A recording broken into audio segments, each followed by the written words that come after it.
Halo, selamat malam. Selamat bertemu kembali dengan saya, pengacara Sumarni. Kali ini saya akan membahas pertanyaan klien saya mengenai istri saya murtad. Apakah perkawinan saya sah secara hukum? Begini Bapak Ibu ya, ada klien saya itu bercerita bahwa si klien ini sudah 10 tahun menikah dengan istrinya dan dikaruniai 2 orang anak laki-laki. Anak laki-lakinya itu sudah berumur 8 tahun dan 6 tahun. Saat ini setelah 10 tahun perkawinan, ternyata istrinya itu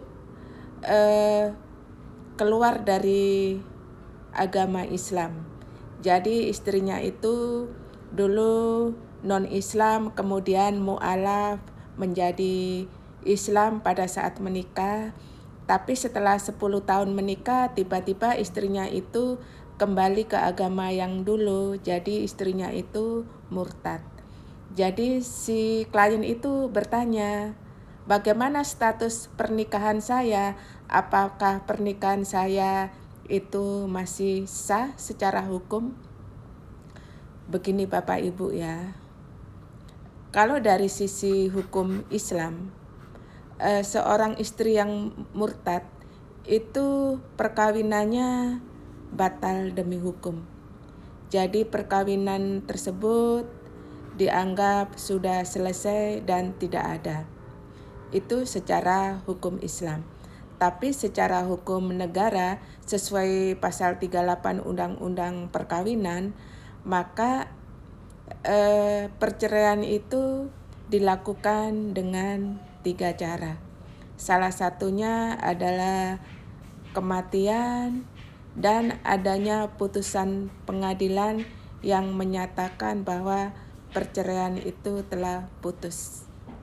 Jadi kalau misalnya seorang istri itu murtad, itu bisa dijadikan sebagai alasan untuk menggugat permohonan cerai talak.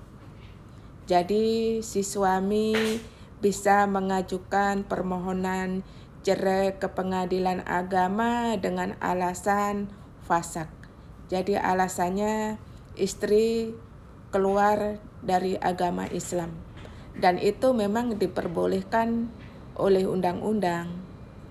Jadi kalau misalnya kita ingin bercerai atau mengajukan gugatan cerai, itu memang ada alasan-alasan yang memang diperbolehkan oleh undang-undang untuk mengajukan perceraian.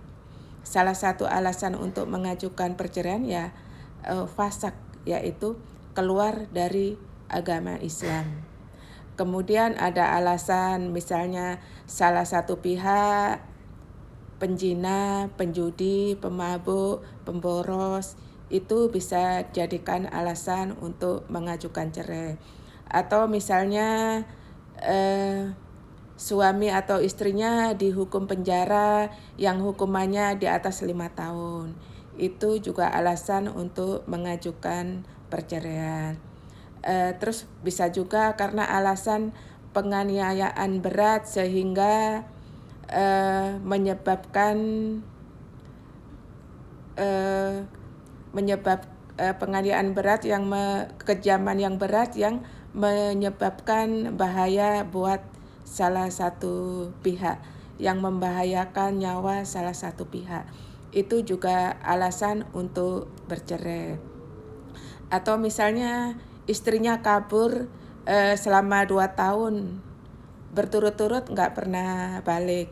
Atau misalnya istrinya itu sudah kabur selama 2 tahun lebih dan tidak ada kabar berita.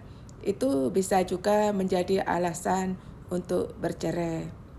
Atau misalnya si suaminya mengalami penyakit atau cacat badan yang mengakibatkan tidak bisa menjalankan kewajibannya sebagai suami istri. Ada juga misalnya pertengkaran terus-menerus yang tidak bisa didamaikan lagi, sehingga kalau pernikahan